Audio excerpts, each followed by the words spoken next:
Meeting's being recorded. Okay. All right. All right, Ryan. So everybody can see my screen. We're all good there. All right, awesome. So my name is Ryan Kartos. I graduated in 2012, December 2012, one of the weird ones. So I spent 4 years at Columbus Middle School, like Cindy was saying earlier, and then I've been at Pointe Elementary and Middle School for the past 4 years.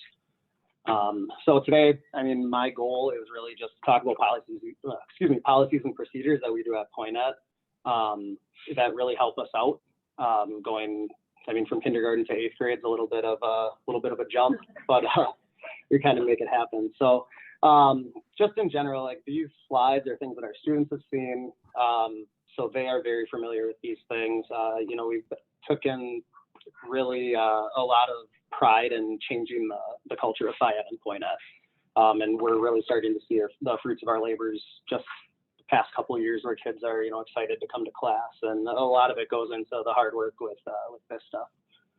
So just in general, for our routines, we always have an indoor and an outdoor. Just make it really simple. For our kindergarten to 2nd grade students, we do something called a musical minute, which I'll talk about in a minute. For 3rd, 4th, and then 7th and 8th grade, I guess we do it for 5th and 6th as well. I don't teach 5th and 6th this year. However, we do a walk and talk when they get in the gym. Our kids don't change in Pointe. We don't have a dedicated locker room, so we use that time that they might be changing to give them some time to talk. They, might be coming from a class where they had a test. They had, sit and listen to a presentation. So it was, it's something nice for them to come in and know that they can just kind of relax for the first 5 minutes. For our 7th and 8th graders, we work in squads. So I'll have a slide explaining our squads, but essentially it's just their place where they can sit. We're not there for attendance or anything or too long. Normally it's for splitting up teams, for splitting up activities, because we do team teach. All of our classes are co-taught with somewhere between 35 and 40 kids, which is really nice because we do have the extra teacher there for support. We're able to change the roles from class to class, day to day. It takes a little bit of the stress out of it, which is kind of nice. We always have a fitness focus. We don't just do the 2 or 3 week fitness unit. We make fitness a daily thing for FIAD, whether that is at the elementary level, where we might do Tabata or working tag games into fitness stuff, making it fun for them. We do dance songs, follow freeze dance and things like that, just stuff that's fun for them. Middle school is a little bit more like, let's get a decent 3 to 5 minute workout in. Basic rules and guidelines across everything. So just respect yourself, respect others, and respect equipment. And then all of our stuff builds off of that. At elementary and middle school level, we do our Puma Pride grades. So we are the Pointe Pumas. So the Puma Pride kind of covers that 4th standard from SHAPE, where we are, worried more about the emotional and social development of the child. So those really kind of guide our principles with that. Oops. So talking a little bit about a couple other procedures that we have. So our freeze procedure for students, it's the same across all grade levels. We are a little bit more lax on it as the kids get a little bit older and can kind of understand that, it's been this way for so long and they get good at it. So we give them a little break, but we always expect the equipment to be set on the ground, standing with your hands on your knees. Okay, and that's from kindergarten on up. If we have to go back to the 8th grade, we do. They don't like it, but it gets the point across. So you can see this is a picture of our kindergartners here. This was one of the first weeks of school. And to be able to get, I think this was a class of like 36 kindergartners, to be able to freeze, not touching their equipment, I was amazed. We're lucky to have some pretty good kindergartners this year. You can't see the other kids in the outsides of the picture, the ones that were messing around. But we'll take a picture of the best. But no, really. So this is what we expect. I mean, I could take a picture of every one of my classes today, probably outside of our middle school ones, and it looks almost the same. Middle school, we really just focus on putting the equipment down and listening, because I know if I have anything in my hands, I'm going to play with it. I'm usually the person when I'm teaching, I'm holding something and then I drop it 50 times in a class, and it's it's fun, but we need it. Okay, so a couple more policies and procedures that we started to implement. This one's just from this year. We've really tried to get just a solid consequence structure for students, so they know from kindergarten on up, we are essentially going to be expecting the same exact things. And then with the escalating consequence, we've had a lot of really good success with this so far this year. Going from, as you can see, the verbal cue, the private discussion on up, I don't think we've gotten anywhere close to consequence 3. However, we have had students have to sit out for a period of time if they are being unsafe. It's not my favorite thing to do, but at some point when we do contact home, then it's addressed, and we've noticed a lot of our behaviors improve because of that. We've had a lot of success in consequence 1 with the take a break. I don't know if you guys can see it, but it does say walking. So we have an area in our elementary gym specifically where we have students just walk along the wall as a refocus when they're ready to come back in and talk to us, or when we feel like they should be ready. We talk to them, quick discussion, and it's back in. We're seeing a lot less kids sitting out. We're seeing a lot less kids showing behaviors that might get them into that situation because we're addressing them. And I think being consistent with that is a really huge thing. So here's our musical minute. When students come in the gym, they see this slide. They often tell me that Mario is also running. But, oh well. So for our musical minute, students do have the choice to either walk or run. We set up cones for our younger students just so it's a little bit easier for them to see. I believe it's red cones in the middle are for walking, and blue cones around the outside are for running. Students have done really well with it. We've had a lot of surprises with the kids that we've seen that have kind of latched onto this. We also do have a secret option, which is dance, that the kids can unlock as they go throughout the year. And if they unlock it, they are super happy to be able to dance for a couple minutes when they come in class. How do they unlock it? Just showing us that they're able to, do the musical minute correctly, do it safely over, a course of a few days, and then they can unlock it with knowing that that's something that also can be taken back. And it's been good. I think we've almost had every class unlock it so far at the elementary. So. And I mean, it's not a secret anymore because obviously it's out. So I already have kids in other classes like, why can't we dance? I don't know, we'll go ask Tim over there. But so quick video here of our musical minutes, just 9 seconds. These are our kindergartners once again. As you can see, a ton of equipment out. Okay, we were in a bowling unit. Thank you.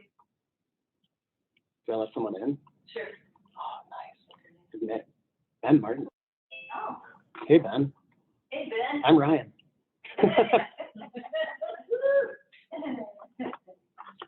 All right, so as you can see, I know kindergartners, it's literally herding cats some days. So to be able to have them come in the gym right away without a cue, this was literally myself or my partner, Mr. Romero, standing at the door and saying, all right, welcome to the gym, time for the musical minute. That's the only instruction they were given. Obviously we practiced this at the start of the year. I guess this was just 2 weeks ago. So, I mean, this is still early start of the year stuff. And you guys can see, I know it's only 9 seconds, but you can see they're not playing with equipment.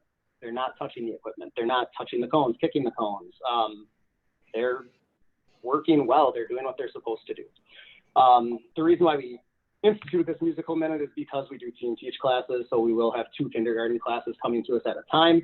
A lot of the times we saw that one teacher might be late, running behind a little bit. So we did this for the kids to do something when they get in the gym. And it just happens to be really similar to that walk and talk. So it's an easy transition as we get a little bit older through school as well. Apparently, there we go. Our walk and talk, I use Mario again. I don't know why. It's just one I made this year. Okay, so this would be for our 3rd through 8th grade. Okay, when kids come in the gym, they see this, music's playing. They know that this is the expectation. we've set that from day one. We've made sure to set a hard line on the walk and talk where it's not time to run around and play tag, mess around with your friends. It's time for you to talk to your friends, to get a little bit of that social time that we know is so important. Okay, after walk and talk, now let's get into some more middle school type stuff. We do start a dynamic warm up every day. I believe our classes are about 45 minutes. So between the walk and talk, the dynamic warm up, and the fitness, that takes about 15 minutes. So we're still left with a good 30 minutes to get into instruction and the meat of our lessons. We've really done we've made a point to do this dynamic warm up to make sure the kids understand why we're doing it as well. For the ability to decrease injury, stretch the correct way. And when we first started this, it was terrible. Our students did not want to do it. They complained. There was a lot of just negative behaviors going on. But as the years have kind of gone by, it's gotten a lot better. And the kids know. Similar to, like I said, our middle school students, especially our 8th graders, I can literally just flip the slide on our computer and our projector from walk and talk to warm up, and they go to the line and they start. It's very hands off, and it saves me a lot of time talking. So, car ramrod. I love Super Troopers. My wife's a nurse at night, so I watch a lot of movies at night. A lot of the times when we do fitness, I don't know why I name them after like stupid things I see in movies, but the kids tend to appreciate it. Like, for example, the one that I had today was based off of Rick and Morty, just because. And I think I made, a couple new friends from our 7th graders just because of that today. But anyway, so we talk about the fitness. This one, for example, like we would tell the kids, usually I get a dice out, kid rolls the die, and that's how many minutes we do fitness for. Some days they roll a 1 and everybody's happy. Some days they roll a 6 and nobody's happy. But we'll cut it short if they show us that they're on task, if they show us that they're working to the level that we do expect. I believe I have a video of this one as well. Stop looking at Rob Farva. These are our 8th graders. You can see bleachers are out. Students are working. You don't see students who aren't working. You don't see students who are messing around. We've done a really good job, like I said, of changing that culture of FIAD. Students just know what to expect here. They know that they can work at their level. We don't expect them to be sweating bullets at the end of class. We expect them to pick a level that is appropriate for them and to work towards it. And we've really made a point to have them understand that. Okay, you're gonna play again, aren't you?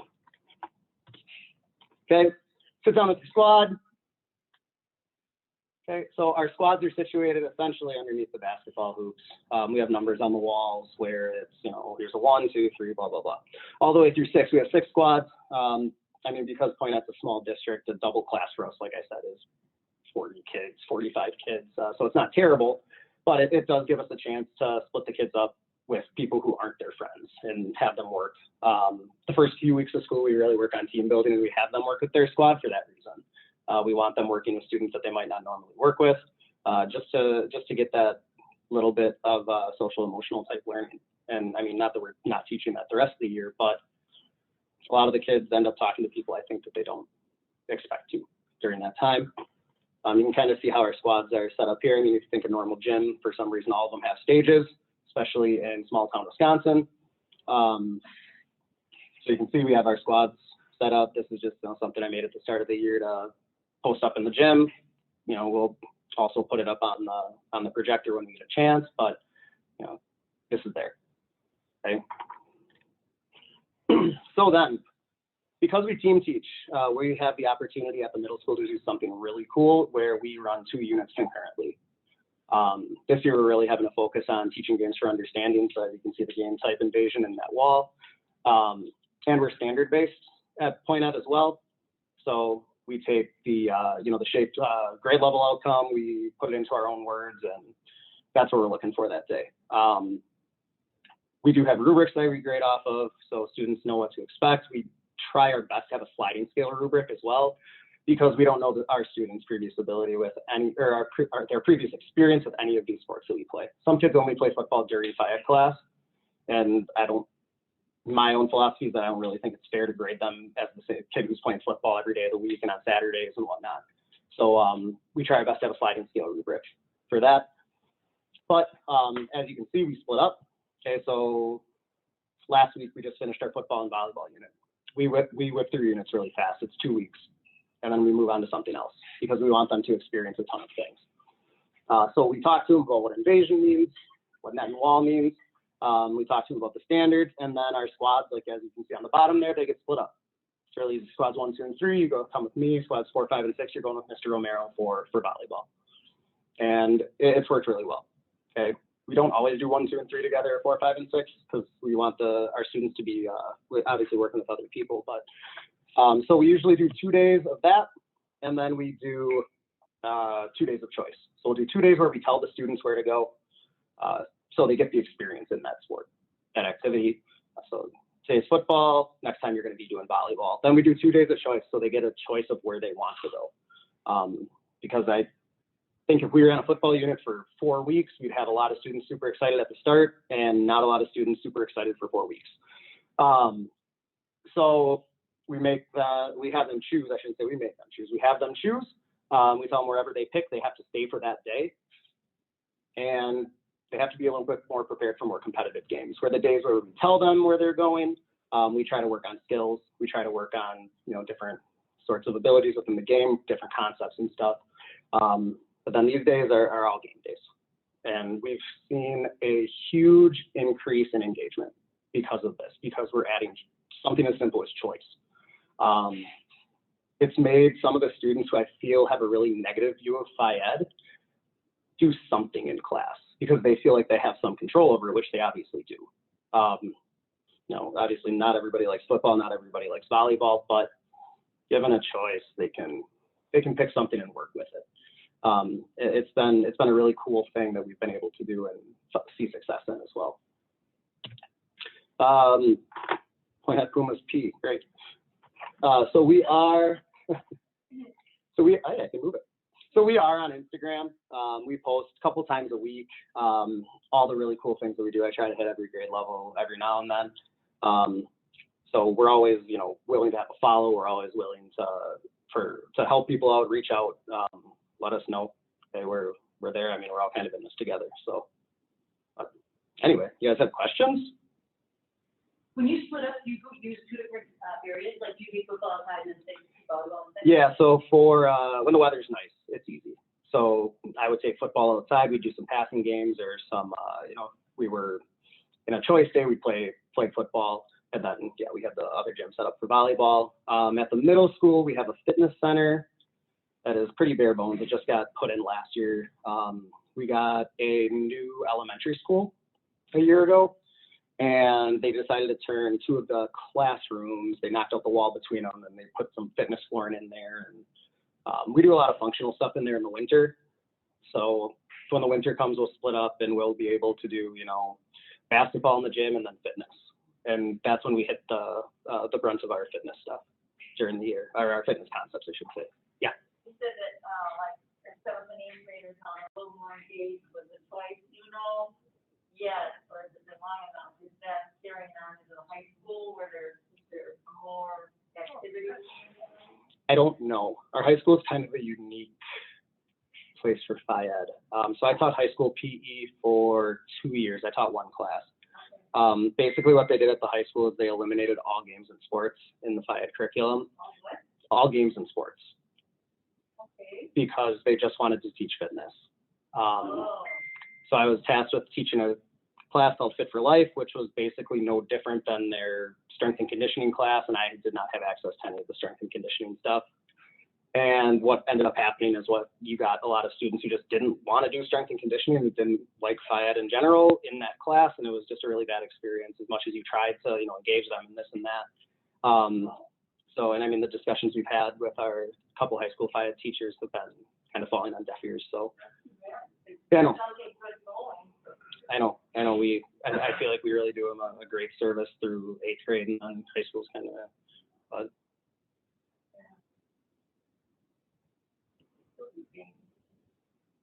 Yeah, that's what I said. Exactly. Yeah. I think the thought process is that they don't want to deal with the students who are just sitting there. So it just came from where we're seeing engagement, like they're seeing students who are. Oh yeah, that, to be honest, like I absolutely love teaching middle school, which I don't feel like a lot of middle school teachers say. But I love myself. yeah, I'm not sure about mine yet.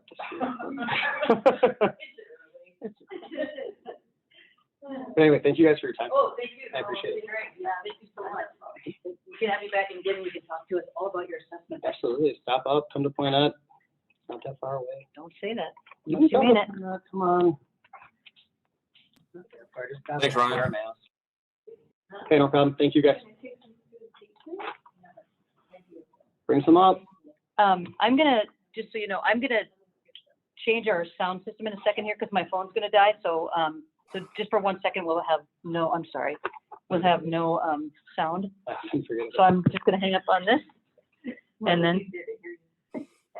All right, thanks a lot, guys. I'm kidding. Thanks, Ryan. Thanks for coming. I appreciate it so much. Fingers crossed you don't hit.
Now, can you hear us again? Yes, nice. Thank you, Janan. Okay, so if you were here, I would make you put your pause in here, and you know we would do this thing, and it would be engine number 9, but I'm not doing that. Yes, I actually am going to do that. I'm doing it from the screen. Okay, ready? So it's going in this order: Griffin, Mackenzie, Ben, and Cole. So here we go. Engine number 9, going down Chicago line. If the train runs off the track, do you want your money back? Cole, yes or no? Y-E-S spells yes, and you are it. Griffin, you're up. Oh man, are you gonna show the camera, see who's we're talking to? I feel so weird being behind the screen and don't get to see who's all in the room with us. I want accountability. You know who you're talking to? You're talking yeah. to Dan, Nancy, Janan, and me. Plus these 3 guys. You can see the screen, right? You can see these people. Well, yeah, I think so. Yeah. What's up? Well, hello, And I everybody. don't, yeah, but also just know this, you're probably talking to lots more people because they wanted this recorded. So it's going to go to all of our PE students, which is really right now almost, are we officially 40? Officially 38 students in the program. Wow. Crazy good. Yeah. Griffin, I don't know why you're not very loud, but because we can't, can you even hear him? It's really hard to hear you, but let me see if I can do something here. Weird, because I can hear him Do you have perfectly headphones on fine. or something? Oh, good. Well, I'm glad people at home can hear me. I'm trying to make this really loud. Yeah, I can hear him real well too. Oh, you can? Wait, maybe it's us then. Just a second. Let me try something. Oh. That's You got good. I'm sound sorry. output in Zoom and then your actual like physical volume of whatever you're transferring on. Well, we're totally up on that, but let me try this.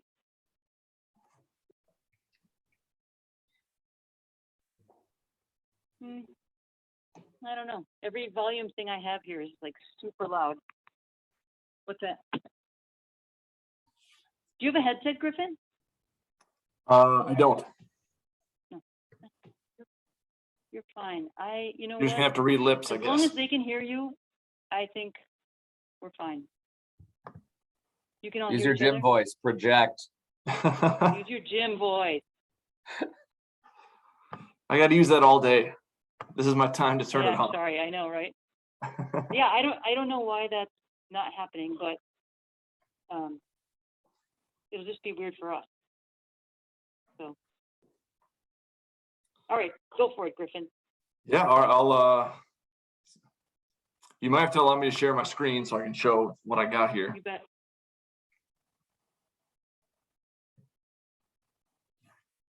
And then I gotta try to remember how to navigate Zoom. I think you can share now. Looks like it.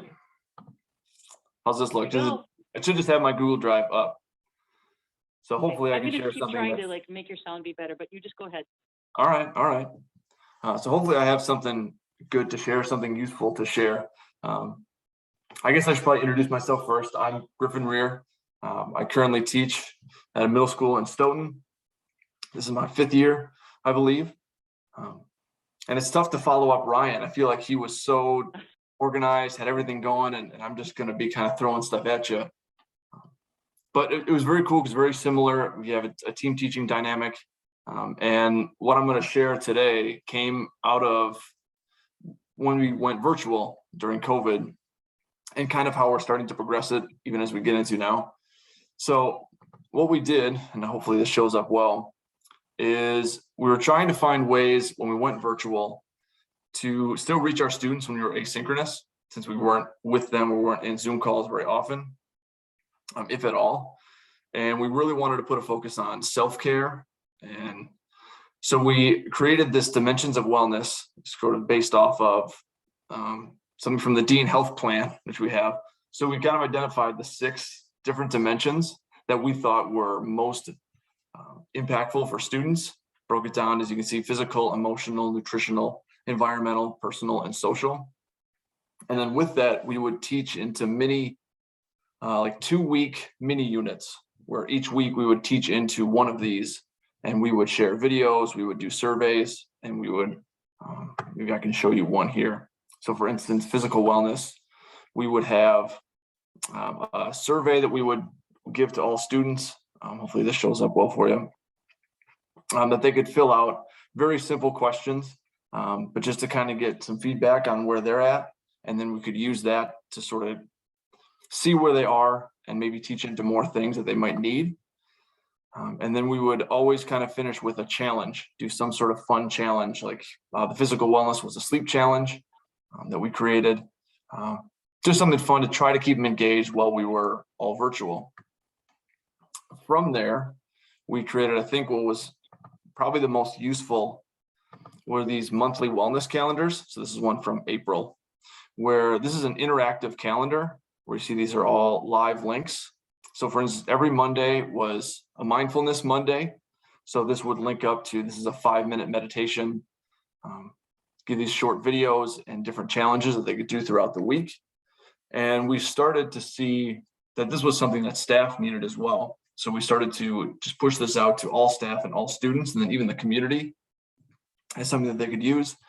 And as we've now gotten into this year, right, this was just born out of virtual learning, but now that we're back in person, we didn't really plan to continue using this, or we didn't know how we would use it as much. But I don't know if you all are feeling the way I'm feeling, but this has been a very, very challenging start to the year for a lot of us. And so this is something that we're thinking of kind of revamping and refreshing and bringing back again, just as a way for all of us to kind of take care of ourselves, staff and students alike. I'm happy to share this. I'd actually love to share this with all of you if you'd like to have this. Let me stop sharing for just a second. If you all like this, can I just throw it in the chat? Cindy, if you're around, can I throw a link in the chat and maybe you could share this with anybody who may want it?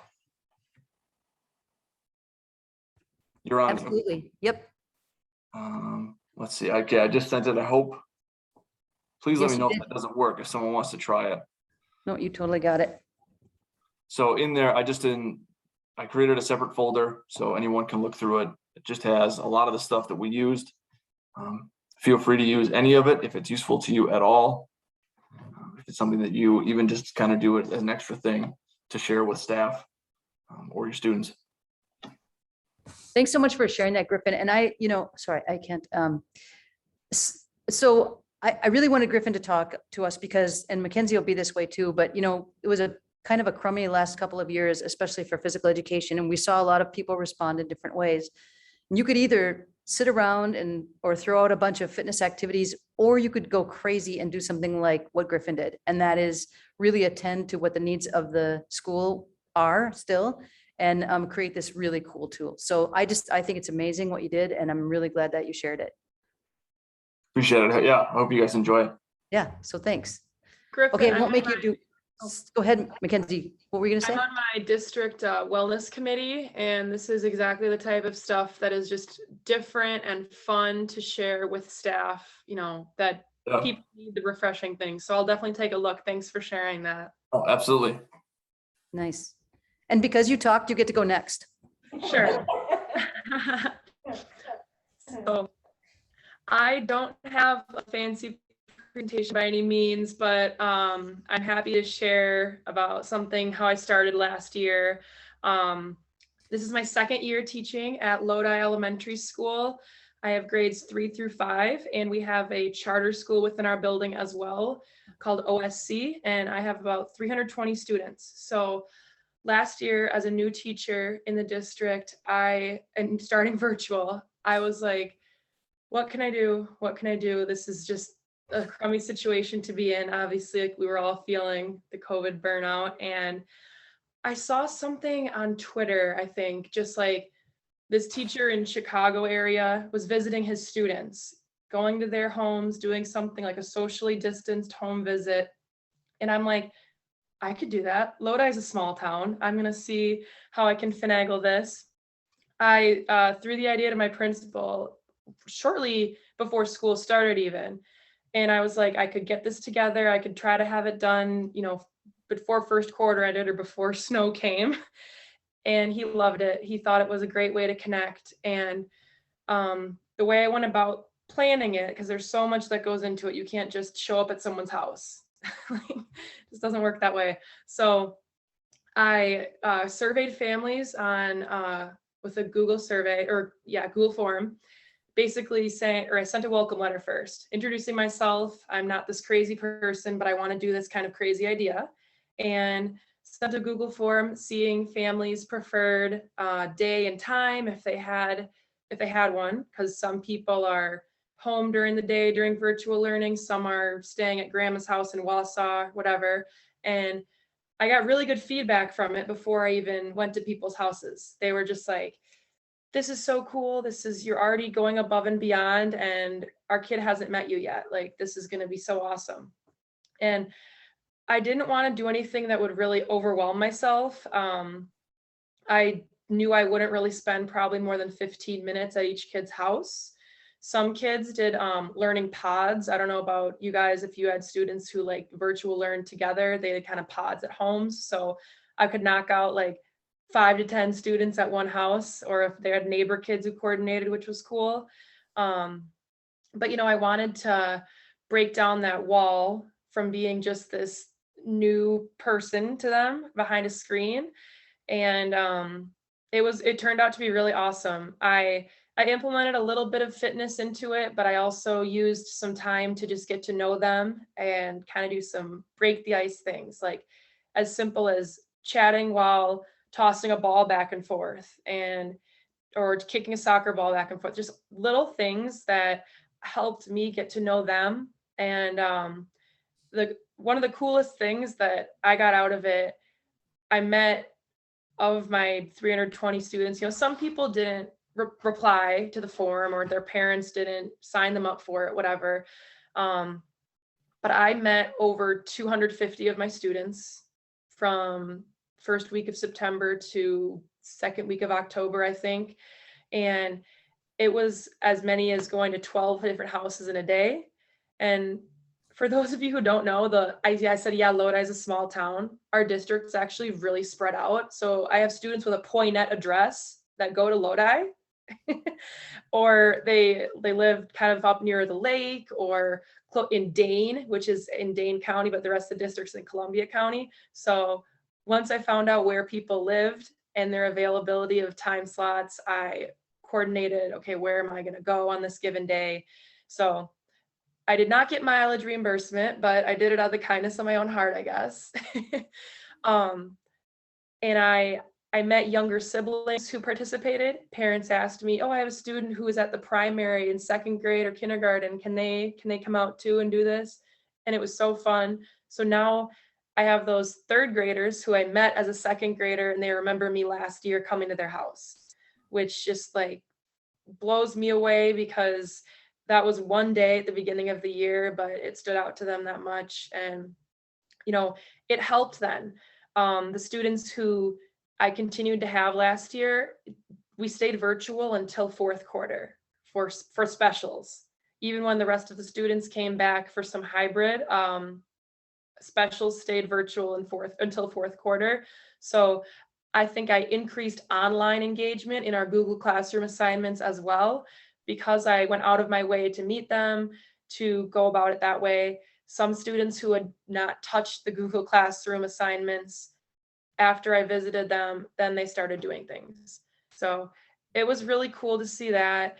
And again, just to start off my teaching career that way in Lodi and make an impact, I got so much out of it. So again, kind of a like simple thing, but it went a long way. And I got a little bit of news coverage, which I don't know who tipped off WKOW, but it was like, oh, okay, now this news camera is coming with me to the house. And just wanted to gave Lodi some good publicity. After the beginning of the year, they did not have good publicity because people were protesting, whatnot. But yeah, that's my little thing. And something that is so important to me in my teaching now, being face-to-face, and something that's always been important to me, is those connections with kids. I think it just goes so far.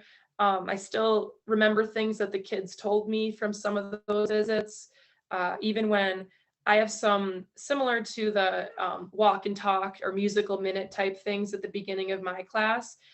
I take those times, if I'm not busy setting something up, because I'm the only teacher, I don't have a co-teacher.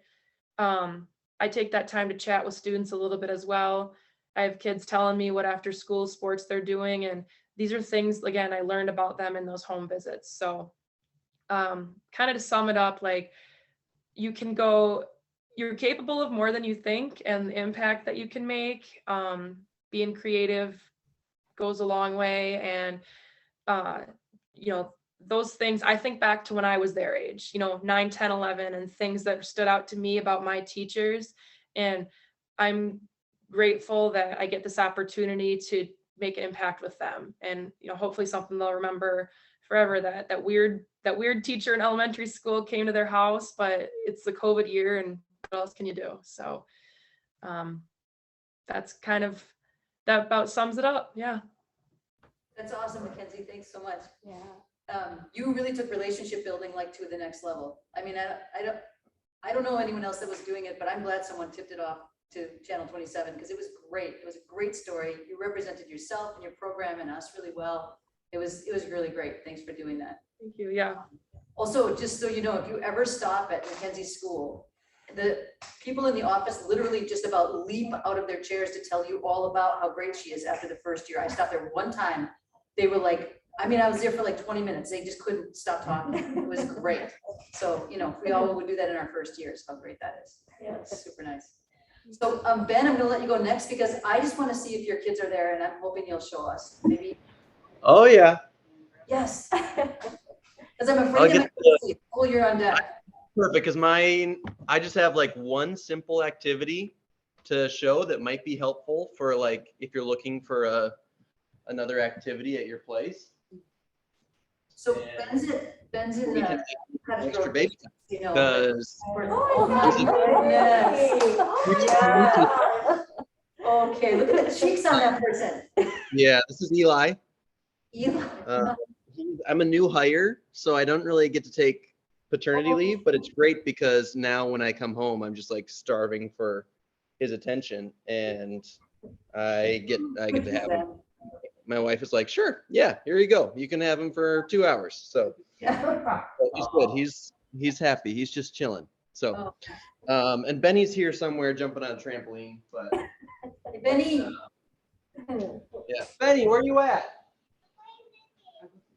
He might come up. Anyways, we'll be interrupted, I'm sure, right in the middle of the most important part of what I'm about to say. But anyway, so we started our unit in Monona Grove. We're like a new school, new elementary school. Like we're both new to the students, so we have like 477 students, and myself and the other PE teacher had never met any of the students before. And so we thought it was really important to start on a high note. And I think everyone's kind of gotten the idea that starting with team building is a really good idea to start a school year with. And so, you know, if you don't do that yet, you probably will, at least after this Zoom call. You'll find out that that's what everyone's doing for a good reason. So we started for the first 2 weeks, well, it was like a week and a half with the weird schedule at the beginning of the year, which is perfect. So we started with a lot of different team building activities, and you know, you always try and refine what you have in your repertoire and, you know, throw out the ones that could be better. And if you see one or hear about one, add it into your lesson for those, you know, couple weeks. And like the human knot is always a really fun one, but you can't really always get away with it. Like there's a lot of touching, and especially I'm at a school with like 3rd, 4th, and 5th grade, which is probably better than like middle school students, but still we try to, you know, find a better solution. And especially now with COVID, like that's way out the door. Like can't do the human knot in school, especially during COVID. So we have a solution, because when we got to our school, we inherited a bunch of like 25-foot ropes.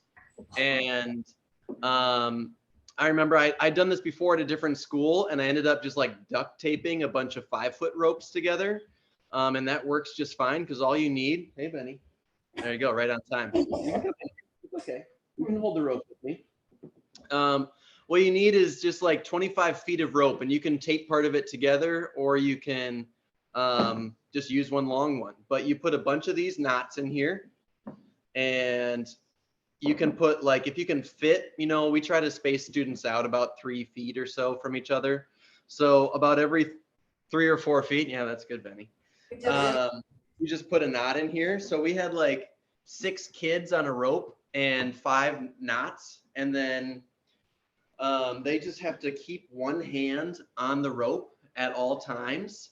And so like they can't drop it. You can be goofy, be like, even if you try to drop it, like, look what happens in my hand when I try to drop it. Like I just can't get it out of my hand. And so you're holding it. And there's another, here, Benny, put your hand right here. There's another student that's got their hand on one side of the rope. I got my hand on the other side of the rope, and we can't let go, can't slide it, can't switch hands or anything. And so our goal is to work together as a team to get all the knots out of the rope without letting go of your strand. And before I get too far, and you're thinking there's no way a 3rd grader could do that, 3rd graders are like the best at it. 5th graders are a little too egotistical, and they just like don't work together and like, no, do what I say. But the 3rd graders are like, I don't know, let's try this. Oh, that's a good idea. Yeah, let's try that. And so they end up getting to the point where they realize, and these are simple knots, like this is, it's just loop it around, pull it together. Like that's the knot that we do, to be clear. Like nothing, just a pretzel knot, nothing complicated.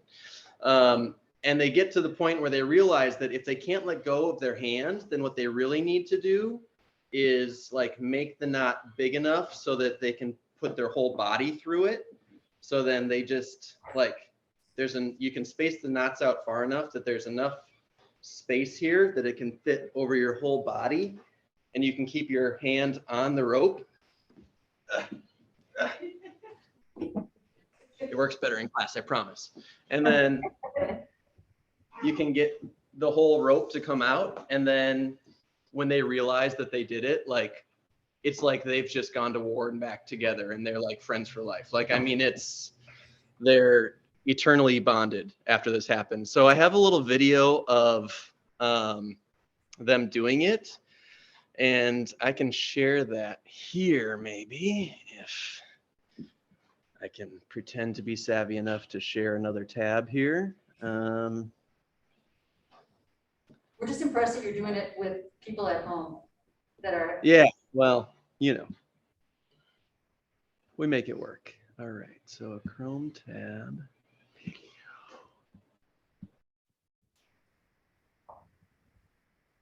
Yeah.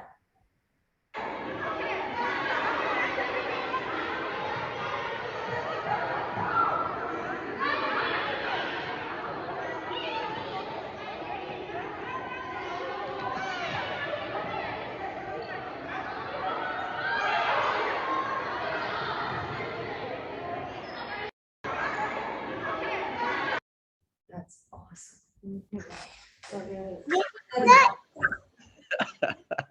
Yeah, Benny, they saw it. All right, so so that's it. That's like an alternative to. It takes probably. I mean, you need at least 15 minutes to make it work, but you can. If you want to keep engaging with it, you can add another challenge. You can retie the knot super quick and then have them do it without talking to each other is like the next challenge. You can keep making it harder and harder if they figure it out really easy.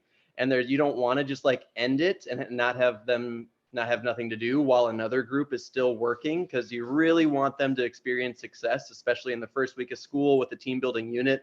It's pretty devastating if they watch like other groups get it and they don't. So you can kind of help them out. But if one group finishes really quickly, you can just say, all right, that was awesome. And the biggest thing going into it is like we pre-instructed going into this that like we need people with long arms. We need people with short arms. We need people that are good listeners. We need people that are good talkers, and we need people with good problem solving skills. So like the shy, and we used an example like you might be able to solve the problem, but you might be too shy to like say it to everybody or stick with it. And then if somebody doesn't want to listen to you, maybe you don't want to keep talking. Maybe you like to talk to other people, but you like to repeat whatever other people say. Like we need some people to share ideas and other people to take them and like really help people get to it. We need some people to fit into small spaces, and we need some tall people to fit into large spaces. Like just like try to hit every kid that you have in that class, try to like speak directly to them as an asset that they can be for this activity. And you can see their eyeballs engage, like especially when it's like their second day of school and they're doing this, and be like, yeah, we need tiny little people on your team to be a really big part of your team. And that shy little third grader that's super nervous, like all of a sudden they're like, my team needs me. Yes, you need me. So it's really fun just to like pre-instruct with that and like bring your energy into it, and then really give them that chance. And you can kind of like coach them through it and be like, okay, so you can't, what would happen if you put your hand through this knot, okay, then you could get through. What if you kept putting your hand? What if you keep putting your arm through it? Okay, what if you got your whole body through it? And then like the light bulb clicks, and then they can like, and then you kind of whisper it to one student and then see if like, tell the rest of your team that what I just told you. And then you can see, you know, them communicate that. And all of a sudden they're like communicating necessary ideas to kids that they've never talked to before. And then they're like celebrating with this stranger that they've never seen before. And it was that was like, of all the team building things that we did that, you know, we've heard of different little relay races or passing things with your hands or feet or whatever. This is the one that I felt like I needed to tell the world about. So this one, it went really well. And like I said, if you have a long tug of war rope, that'll work. If you have smaller ropes, you can tape them together. But it was really fun to do. And I'm glad I didn't underestimate what the kids were capable of.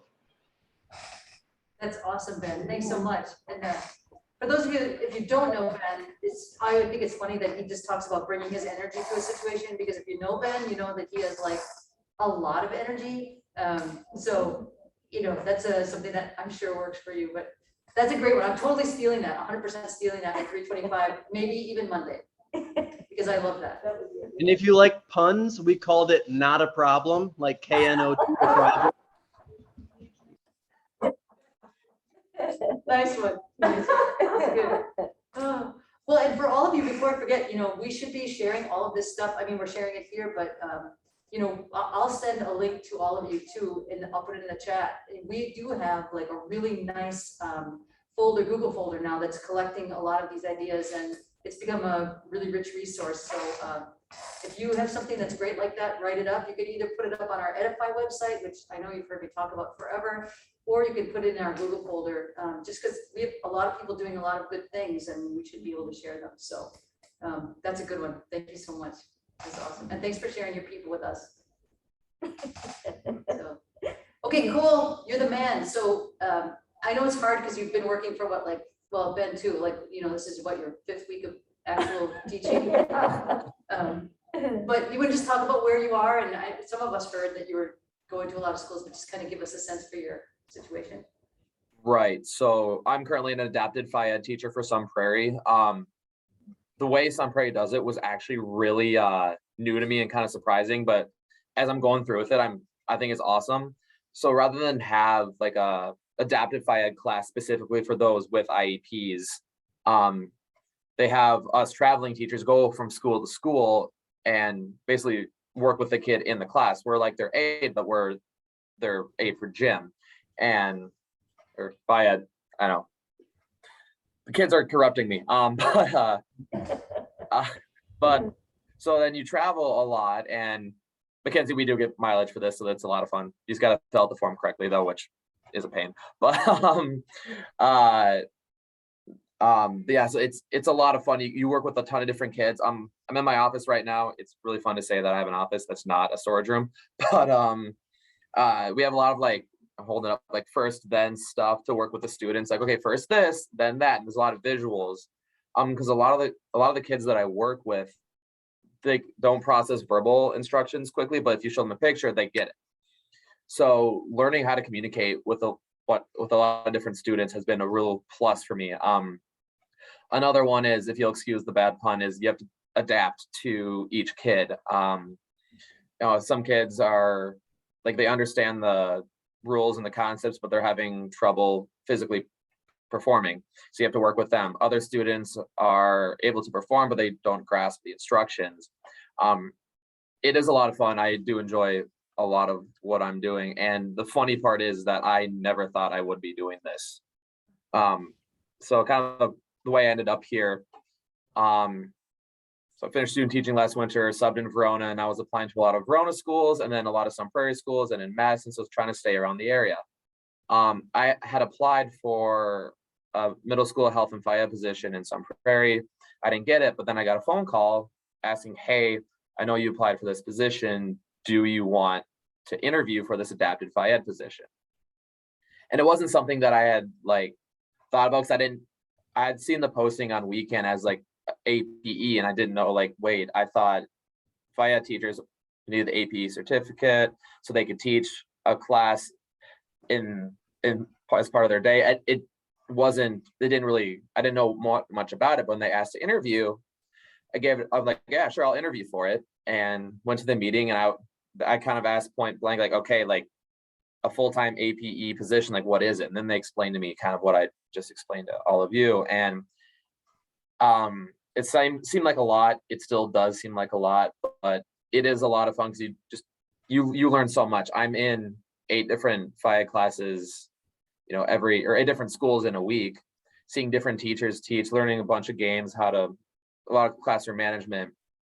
And it was a chance I'm glad I took. I mean, I taught summer school at Token Springs in Sun Prairie with Alberta, which was a lot of fun.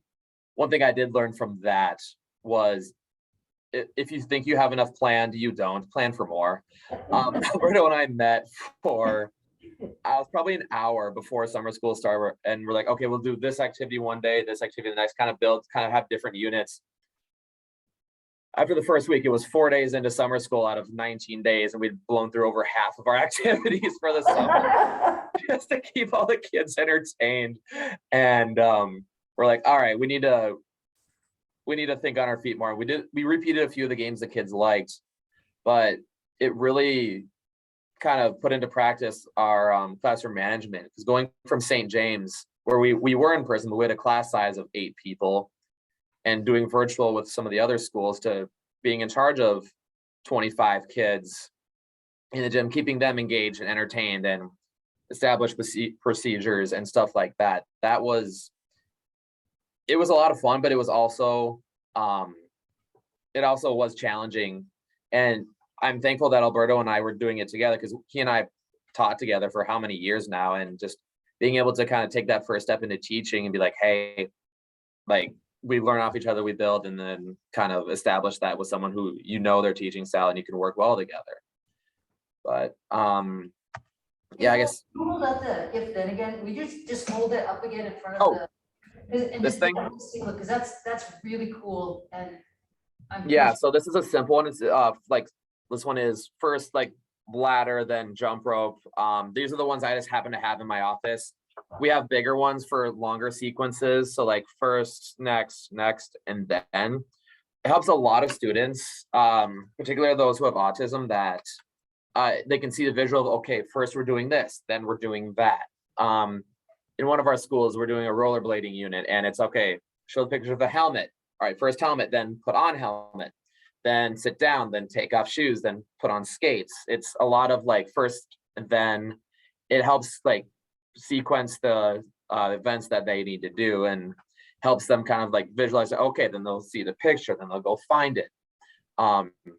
Another thing that, for those of you watching later on, if you're thinking of going adapted, sign language. I did not take ASL at all, but I've been learning a lot on the fly. I know how to say, stop, let's play, all done, thank you. I'm learning more and more as I go along, and it's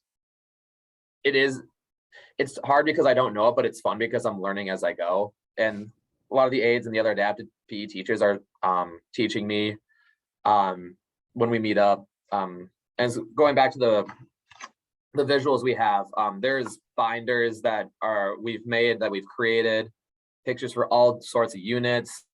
A lot of the equipment travels from school to school. Like if one school's in their biking unit, then they'll have the biking binder, and then that'll go to the next school and the next school. And yeah, like I said before, it was something that I kind of took a chance on, but I'm really happy that I did it, because it's essentially, it's adaptive fitness, but it's like that is your full-time job, which is a lot of fun. So well, you've always had a heart for the adapted kids, so it's really great that you kind of ended up there. I mean, I think maybe those of us in this room might have said, yeah, we could see you there, even if you didn't.